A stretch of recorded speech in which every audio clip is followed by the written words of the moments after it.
नमस्कार मित्रांनो, माझं नाव आहे सागर कुवेसकर आणि सागर कोकणी मुलगा यूट्यूब चॅनलवर तुमचं भरपूर असं स्वागत आहे। तर आपल्या मेडगावणे गावातील श्रीदेव अंजनेश्वर देवाचो महाशिवरात्रीचो कार्यक्रम आजपासून चालू होता, म्हणजेच आज पहिलो दिवस आहे आणि ह्यो कशा प्रकारे महाशिवरात्रीचो कार्यक्रम आपल्या अंजनेश्वर मंदिरामध्ये साजरो केलो जाता तोच आपण ह्या व्हिडिओतनं दाखवण्याचा प्रयत्न करणार आहोत। तर आता सरळ जाऊया अंजनेश्वर मंदिरामध्ये आणि हा कार्यक्रम तुमका ह्या व्हिडिओच्या माध्यमातून तुमका दाखवणार आहे। तर नक्कीच व्हिडिओ लास्टपर्यंत बघा आणि सागर कोकणी मुलगा यूट्यूब चॅनल का सबस्क्राइब करा।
दुःख जेव्हा दाटुनिया भार होतो अंतरी, मी कसे विनवू तुला रे, धावतो गरुडा परी, संकटाशी झुंजण्याला हात दे मजला दहा, मी जिथे जाईन तेथे प्रेम दृष्टीने पहा, स्वैर वेगे जीवनाचा धावतो रथ सारखा, संयमाचा पथही माझा लोचनाना पारखा सारथी होऊन आता आवरी अपघात हा मी जिथे जाईन तेथे प्रेम दृष्टीने पहा आस नाही मज कशाची खंत नाही मानसी आस नाही मज कशाची खंत नाही मानसी तू नभाच्या लोचनाने सर्व काही जाणसी देह हा कर्मात सरुणी देह हा कर्मात सरुणी सफल हो जन्म हा मी जिथे जाईन तेथे प्रेम दृष्टीने पहा प्रार्थना देवा तुलाही तू सदा जवळी रहा मी जिथे जाईन तेथे प्रेम दृष्टीने पहा प्रेम दृष्टीने पहा प्रेम दृष्टीने पहा श्री देव भवानी शंकर अंजनेश्वर महाशिवरात्री उत्सव 2025 12 गावची 12 पोत मंडळी मानकरी सेवेकरी लिंगायत पुजारी हितसंबंधी देणगीदार सर्व आप्त स्वकीय सज्जन हो महिला माता भगिनीनो श्रीदेव अंजनेश्वरच्या वतीने आणि या ट्रस्टच्या वतीने मी आपणा सगळ्यांचं स्वागत करतो। हा उत्सव 3 दिवसाचा असला तरी अत्यंत आनंदात उत्साहात संयमात आणि अत्यंत सुखद वातावरणात पार पडो अशी अंजनेश्वरच्या वतीने प्रार्थना करतो। हा उत्सव एक वेगळा ढंग घेऊन आलेला आहे। यावर्षी पोलीस प्रोटेक्शन पोलीस बंदोबस्त म्हणून येथे मागवला गेला आणि यापुढे सलग वर्षानुवर्ष हा बंदोबस्त घेऊन उत्सव होत राहील अशीच मी जोडणी केली आहे आणि अशी धारणा पण आहे। हा ट्रस्ट 1952 साली स्थापन झाला। 17/11/1952 मध्ये हा ट्रस्ट स्थापन झाला। 2027 मध्ये याला 75 वर्ष पूर्ण होणार आहे। अनेक चढउतार या ट्रस्टने पाहिले आहेत। हा ट्रस्ट हळूहळू अनेक लोकांच्या समर्पणातून अनेक लोकांच्या योगदानातून हा मोठा आला आहे। माझं योगदान याच्यात किती आहे मला माहिती नाही, पण एकदम बिंदू स्वरूप असेल कदाचित पण अनेक लोकांनी अनेक व्यक्तींनी तिथे मोठे योगदान दिलेलं आहे। हा ट्रस्ट मोठा करण्यासाठी सगळ्यांचं सहभाग आणि सगळ्यांचं समर्पण मोठं असल्यामुळे आणि हा उत्सव सगळ्यांनी रंगतदार करण्यासाठी प्रयत्न केल्यामुळे पहिल्यापासूनच हा उत्सव अधिक यावश्चंद्र दिवाकर म्हणतात हा उत्सव जोपर्यंत नभात सूर्यचंद्र तारे असतील तोपर्यंत मोठमोठ्या पद्धतीने होईल याच्यात मला जराही शंका नाही। मित्रहो, पहिला दिवस स्वागताचा दिवस असला तरी एकूण कार्यक्रमाची रूपरेषा सांगण्याचा दिवस। आजच्या दिवशी महेश भाऊ काण्यांचे कीर्तन आहे। मी नेहमी सांगत असतो की नामसंकीर्तनामध्ये परमेश्वर हा भगवान अंजनेश्वर दरवर्षी ते कीर्तन ऐकण्यासाठी येत असतो। वर्षातून कार्तिक उत्सवातले 5 दिवस आणि शिवरात्रीतले 3 दिवस तो उत्सव बघण्यासाठी आपलं कीर्तन ऐकण्यासाठी येतो आणि आपण काही लोक त्याच्या पुढ्यातून निघून जातो। हे तितकंसं चांगलं नाही, रोचक नाही। माझी सगळ्यांना विनंती आहे की प्रतिवर्षी चांगले कीर्तनकार इथे बोलवले जातात। आपण सगळ्यांनी जास्तीत जास्त संख्येने अंजनेश्वर हे कीर्तन ऐकत असताना आपण ही त्याच वेळी ते श्रवण करावं अशी मी विनंती करतो। कीर्तनाला साथ संगत अत्यंत चांगली आहे। उद्याचा दिवस महाशिवरात्रीचा आहे। उद्या आपली भराडण देवी इथे पालखी सोहळ्याला येणार आहे। तिची पालखी घेऊन ती येणार आहे। आपण सगळ्या भक्त मंडळींनी सामान्यपणे 8:15 वाजता भराडणी मंदिरामध्ये यावं आणि भराडणीला घेऊन इथे पालखी घेऊन अंजनेश्वरच्या दरबारी यावं। अंजनेश्वरचा पालखी सोहळा भराडणीचा समवेत व्हावा असा तो उद्देश आहे। एक नजर पाहणी इथे काय होतं हे बघण्यासाठी ती भराडणी देवी खेळणार आहे। आणि आपल्या दरबारात कोणकोणती इथे भरभराट झाली, कोणकोणत्या गोष्टींच्या सुधारणा झाल्या हे सांगण्यासाठी येणार. तेव्हा भक्तजन, उद्या 8:15 वाजता बराडणीला घेऊन येण्यासाठी सगळ्यांनी मोठ्या संख्येने उपस्थित राहा. उद्या रात्रीच्या वेळेला इथे शिवण कोर्स होता, टेलरिंग कोर्स होता, त्या मुलींचा छोटासा सत्कार समारंभ म्हणण्यापेक्षा त्यांना धन्यवाद देणे, त्यांचं कौतुक करणे, त्यांना सर्टिफिकेट देणे असा कार्यक्रम आहे, छोटा 5-10 मिनिटाचा. तो 9 वाजताच होईल. आणि रात्री निश्चित काल पूजा जे आपण कधी अनुभवली नाही. अंजनेश्वर महाराजांना 3ऱ्या प्रहरामध्ये शिवपूजन होणे हा एक वेगळा दुर्लभ योग आपल्या मंदिरामध्ये होणार आहे. गोव्याचे भुसकुटे मंडळी तो करणार आहे. आपण सगळ्यांनी, कारण महाशिवरात्रीच्या दिवशी 3ऱ्या प्रहराला ते शिवपूजन होणं निश्चित काल, अत्यंत शुभ काल, मंगल काल. त्यावेळी अंजनेश्वर देवाची पूजा होणं अर्थात तो काल 12:36 आणि असा काही आहे, म्हणजे 12 नंतर उपरांत. पण सगळ्यांनी त्या वेळेमध्ये उपस्थित राहून त्या वेळेच्या पूजनाचा, त्या वेळेच्या एकंदर वातावरणाचा आपण अनुभव घ्यावा अशी सगळ्यांना विनंती करतो. 3रा दिवस समारोपाचा आहे. समारोपाच्या कार्यक्रमाला देव सभेत येतो. सगळ्यांना तीर्थ प्रसाद वाटण्याचा दिवस असतो, दलिताचे कीर्तन असतं. आपण सगळ्या लोकांनी त्या उत्सवामध्ये, त्या शेवटच्या उत्सवामध्ये, ललिताच्या कीर्तनामध्ये तो तीर्थप्रसाद घेण्यासाठी सहभागी व्हावं. हा उत्सव होत असताना अनेक रंग, अनेक वेगळे रंग भरतो. काही चुका होतात, जरूर होतात, पण रंग भरताना असं कधी होत नाही की एखादा रंग हेतू पुरस्कार आपण लावला, असं कधीच होत नाही. सहज जो होतो, जो कुंचल्यातून निघतो तो रंग इथे लावला जातो. लहान लहान मुलांच्या सहकार्यातून हा उत्सव होतो आणि अनेक तऱ्हेच्या सुधारणा, छोट्या सुधारणा होत राहतात. मित्र, हा उत्सव तुम्हा सगळ्यांच्या आर्थिक सहकार्यातून एकेका रुपयात होत असतो. दानपेटीमध्ये जाणारा 1 रुपया सगळ्या ठिकाणी आपल्याला लागतो. 1 रुपया दानपेटीत आपण जेव्हा टाकतो तेव्हा 1 रुपयातला 25 पैसे भाग हा अंजनेश्वरच्या धार्मिक कार्यात लागतो. 25 पैसे भाग अंजनेश्वरच्या जे अन्य कार्यक्रम होतात, कीर्तन होतं, प्रवचन होतं किंवा अन्य कार्यक्रम होतात त्याच्यामध्ये लागतो. आणि 50% भाग, 50 पैशाचा भाग हा इथल्या डेव्हलपमेंट वर्क्स, म्हणजे ते पाठची धर्मशाळा असो किंवा अशा छोट्या कामामध्ये लागतो. अन्य ठिकाणी दानपेटी जरी कलंकित असली तर ह्या ठिकाणी दानपेटी अत्यंत पवित्र ठेवण्याचं काम मी केलंय. प्रत्येक वेळेला दानपेटी उघडल्यानंतर त्याचा पूर्ण हिशोब लोकांपर्यंत पोहोचवण्याचं काम केलंय. भक्तजन, दानपेटीच्या माध्यमातून जास्तीत जास्त मदत ह्या अंजनेश्वर मंदिरासाठी होत राहील की जेणेकरून पावती पुस्तकाची गरज पण पडू नये, पावती पुस्तक लागू नये, की दानपेटी, त्या दानपेट्या धनपेट्या व्हाव्या आणि वर्षानुवर्ष हा उत्सव अधिक रोचक, रंजक आणि उत्साहवर्धक व्हावा. आजच्या दिवसासाठी इतकंच समालोचन मला पुरेसं वाटतं. अजून 2 दिवस शिल्लक आहेत. आजच्या दिवसाचं हे समालोचन, आजचे 2 शब्द इथे खर्च करून मी आपली सर्वांची रजा घेतो. धन्यवाद.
अंजनेश्वराचे देवस्थान, अंजनेश्वराचे देवस्थान, पंचारती भावे करती जन तुझी, अभिर गुलाल पुष्पे वाहुनी, अंजनेश्वराद्वारी पाऊल पडता होतो साक्षात्कार,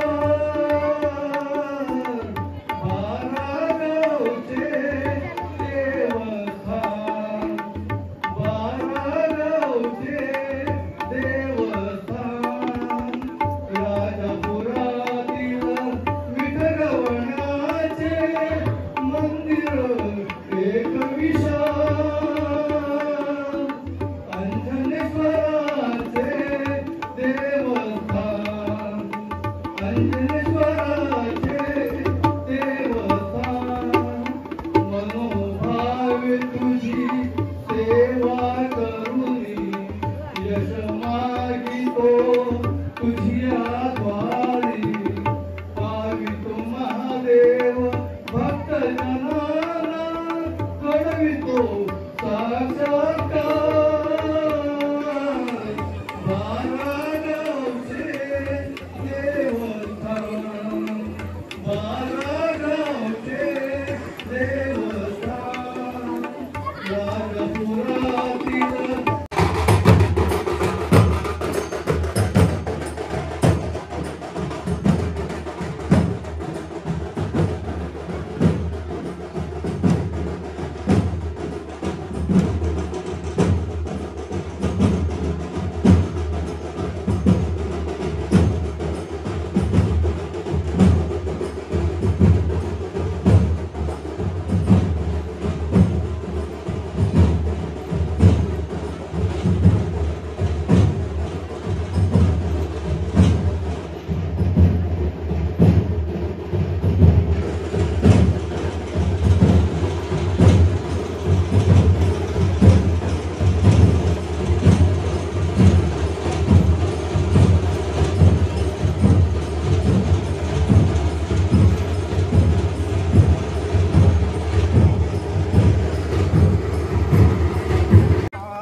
नामा सांगे विनवणी बा विठ्ठला, नामा सांगे विनवणी ही चोरे, करणार नाही जनी ही चोरे, करणार नाही जनी ही चोरे, करणार नाही जनी. कसे कळेना चमत्कार झाला, कसे कळेना चमत्कार झाला, आळ चोरीचा जनिवर आला, आळ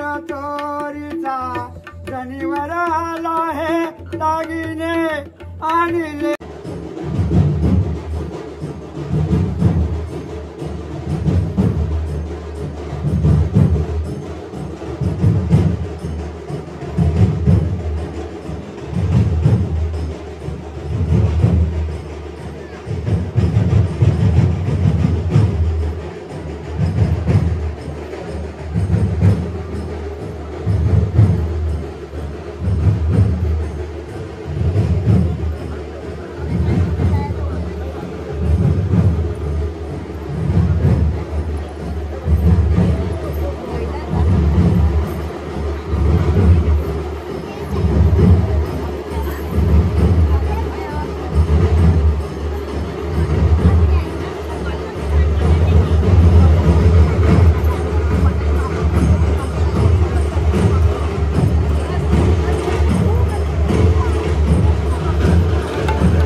तुडविशी तुझाच आहे शेवट वेड्या माझ्या पायाशी रे माझ्या पायाशी रे माझ्या पायाशी मला फिरविशी तुझा कावर मला फिरविशी तुझा कावर घटमातीचे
तलवार हिलाल फरकत सला माथे पे तुरा, 2 रातें सोने की ड्यूटी, रुपए की बुदली, कपड़े लकलकाट, 4 कोनों को 4 समई, कापूर अगरबत्ती, शाही बल्ले भाते पाषाण, निगार जहां मेहरबान सला।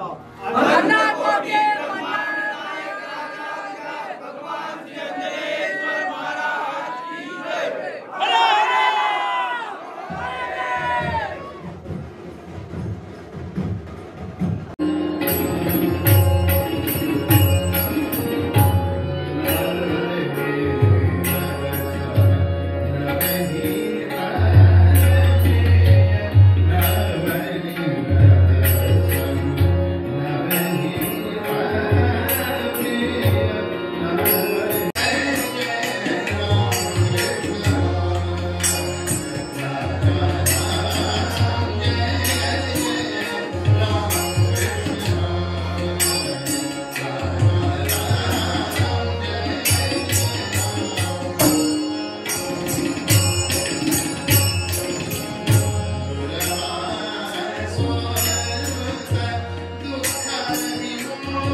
सद्गुरुनाथा तुझ्या कृपेचा सतत पाहू दे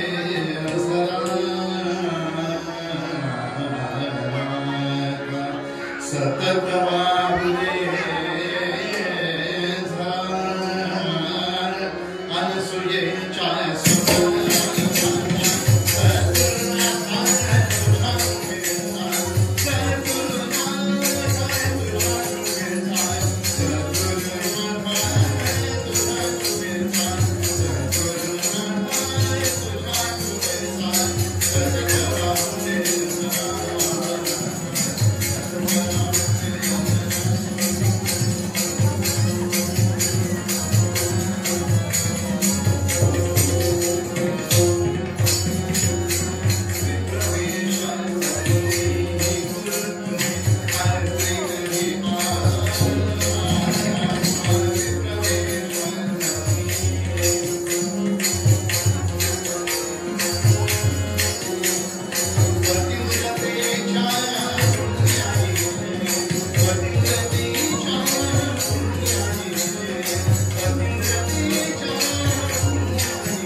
आणि म्हणून त्याचं नाव, त्या गणपतीचं नाव त्या मयुरावरनं, तो मयूर हे त्याचं वाहन आहे आणि म्हणून त्याचं नाव मयुरेश्वर आणि म्हणून ते मोरगाव.